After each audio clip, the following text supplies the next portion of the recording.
So hello everybody, we'll be doing a topic which is differences between civil wrong and criminal wrongs, and we'll try to see when a civil wrong can be converted into a criminal wrong per se. Yeah. So we'll start off with the first or initial differences between what is a civil wrong and what all is entailed in a civil wrong, and then we'll probably go towards criminal wrong and we'll see how it kind of differentiates from the other through the nature of it, through the penalties that are imposed on it, and maybe also even what are the basic elements which are present in the civil wrong or criminal acts but is not necessarily required to be present in civil acts.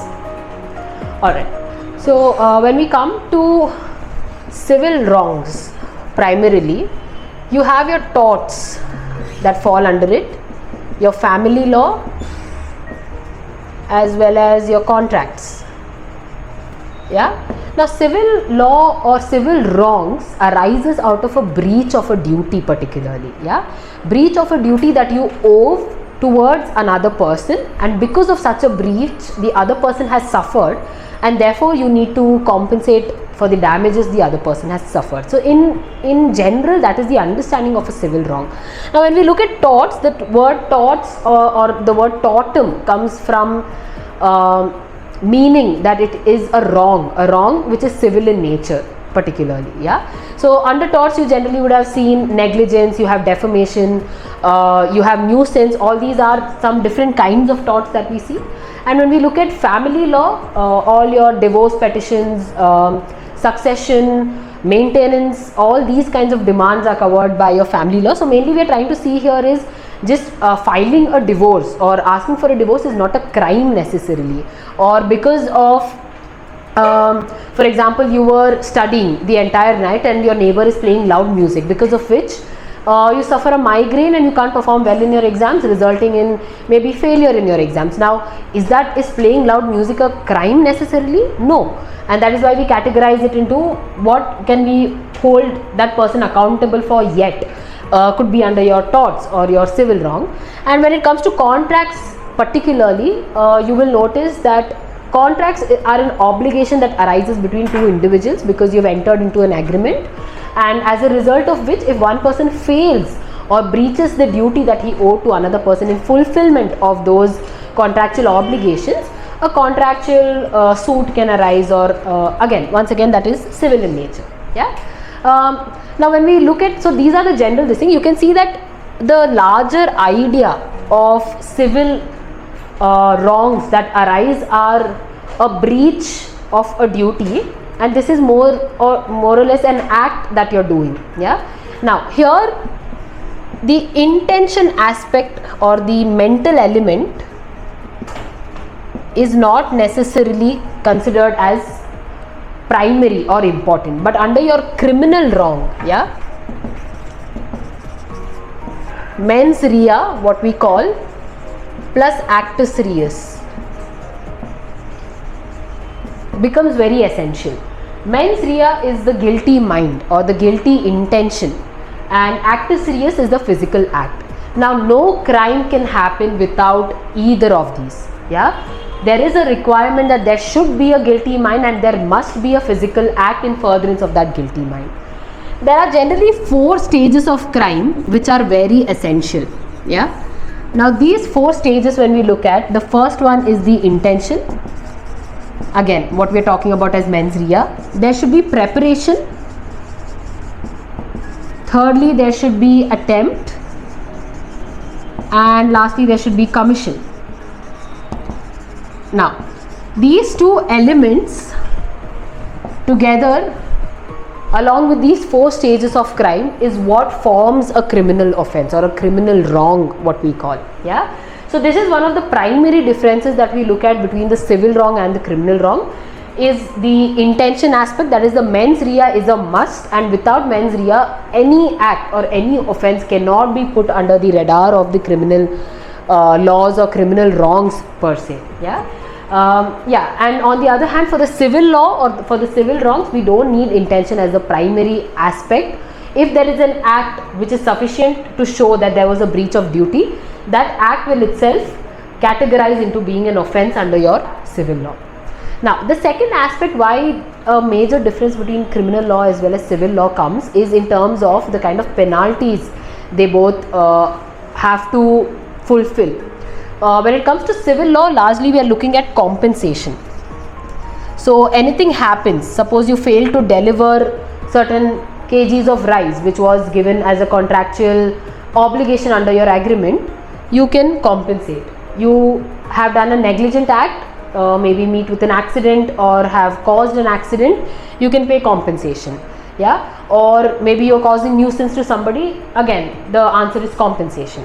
But under your criminal law, the larger difference is it is not just in terms of monetary compensation that you can compensate for the act that you've committed. There are fines imposed on you, plus there is imprisonment. So the nature of punishment varies largely when it comes to criminal acts. Alright. Another major difference between your civil and criminal wrongs are civil wrongs are against a person or individual, what we call, and this is a right in personam. Yeah. So meaning you don't have to actually necessarily commit something against the entire world, which happens under your criminal wrong. So for example, a murder happens, it is a threat to the society at large. So these offences are generally considered as offences which are against the world. Yeah. So therefore people possess a right in rem generally. So this is one of the major differences, and how this further boils down towards how cases are taken up also is mainly in civil law. You have, suppose A is the person who is committing an offence, your case will be A versus against whom the offence is being committed. But under your criminal law, it's always the offender or accused versus the state. Yeah. So it will be Ria, suppose, is the offender versus state of Karnataka or versus state of Maharashtra or versus Union of India. So what happens here is the entire state itself is the one which is defending the person who has been wronged. Yeah. So that is another major difference between your civil wrong and criminal wrongs in terms of how the cases are charged, or how or who are the parties to the case and what rights are affected. Generally, like I said, civil wrong, it's the right in personam, and under your criminal wrongs, it's right in rem. That is another major difference when we look at civil wrongs and criminal wrongs. Yeah.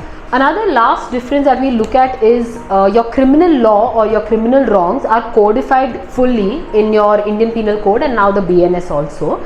But when we look at civil wrongs, not all civil wrongs are codified. Like the tort law is not a codified law. It's one of the laws where the ambit is very huge and it allows a lot of judge-made decisions to be projected in it. Yeah. We'll briefly look at some cases where certain civil wrongs are later translated into criminal wrongs. When we look at defamation, you have your civil defamation and criminal defamation. Now major difference between this arises is when you are able to prove, like what I said. So the major difference when we look at how civil wrongs are translated into criminal wrongs is when we look at the kinds of offences which are also committed that can initially fall under your civil wrong category, but then when intention is proved, yeah, what we call earlier as mens rea, or when intention is proved, it can be considered as a criminal wrong. Or for example, when negligence becomes so severe that it causes death or it causes grievous injury, it no longer is just a tort. Negligence can be translated into a criminal offence. Further, when we are looking at defamation particularly, when defamation has been proven that it has malicious intent or it has elements of fraud in it, which is why there is such severe harm being caused to the reputation of another person, then that defamation can be translated into criminal defamation. So we can look at two cases, like I already mentioned, when defamation, which is generally a tort, can be converted into a criminal defamation, and when we look at even trespass, which is also a tort, when can it become a criminal trespass? Yeah. So when we look at the first case, Dharamveer versus State of Punjab. Now in this case, mainly the court held that if there is an intention to commit a crime, and which is why you're forcefully entering somebody else's property, then in such a case it will be considered as criminal trespass, because here the criteria is the intention of committing a crime. Yeah. And when we look at another case, Arun Jaitley versus Arvind Kejriwal, now in this case also defamation from its tortial liability has been lifted towards criminal defamation, and it becomes a criminal liability because the court has held that when it is clear that the defamation was done in order to get false and malicious statements to harm a person's reputation, that no longer just remains tortious defamation, it converts into criminal defamation.